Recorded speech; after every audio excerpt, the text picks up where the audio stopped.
చాలా మంది దేవుని బిడ్డలకి ఏదైనా శ్రమలు వచ్చినాయి అనుకో, పక్కనున్న వాళ్ళు విచిత్రంగా చూస్తారు. ఒరి వీళ్ళు ప్రార్థనకి వెళ్తున్నారు, ప్రతి ఆదివారం వెళ్తున్నారు, పోయి మైక్ తీసుకొని పాటలు పాడతారు, సాక్ష్యాలు చదువుతారు, గొప్ప స్వరం వేసుకొని పాడతారు. వీళ్ళకి ఎందుకు వచ్చిందిరా ఈ శ్రమ? ఈమెకి ఎందుకు వచ్చింది ఈ రోగం?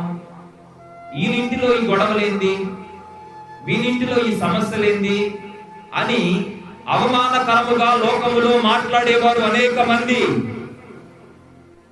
హేళనకరముగా మాట్లాడే ప్రజలు అనేక మంది దేవుని ప్రజలారా. అయితే యేసు ప్రభుల వారు స్వయంగా మాట్లాడుతూ ఉన్నారు. నా పేరు పెట్టబడినటువంటి మీరు, నా యందు నిలిచినటువంటి మీరు, ఎవరైతే క్రీస్తు యేసునందు సద్భక్తితో బ్రతకాలని, ఒక మంచి భక్తితో పరిశుద్ధమైన జీవితములు ఎవరైతే బ్రతకాలని కోరుకుంటారో, ఆశపడతారో, నిశ్చయముగా వారు శ్రమల పాలవుతారు. ఈ లోకములో అనేకమైన అవమానాలు వారు పొందుకుంటారు. ఈ లోకములో అనేకమైన వ్యతిరేకతలు వారు పొందుకుంటారు. ఈ లోకములో అనేక మంది శత్రువులు వారికి ఎదురు పడతారు. అయినను మనము ధైర్యముగా ముందుకు నడుచుకుంటూ వెళ్ళాలి. హల్లెలూయా, హల్లెలూయా. మన ధైర్యము ఎవరంటే నజరేయుడైన యేసు.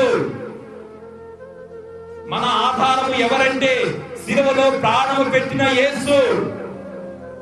ఈ లోకములో ఉన్నటువంటి శత్రువులందరూ కూడా మన పైన ధ్వజము ఎత్తి నిలబడినా సరే, వారందరినీ ఎదిరించి నీవు కలిగినటువంటి శ్రమలన్నిటిలో నుంచి ఆయన విడిపించడానికి శక్తిమంతుడైన దేవుడు. అయితే మనం ఏం చేయాలంటే శ్రమలు వచ్చినప్పుడు,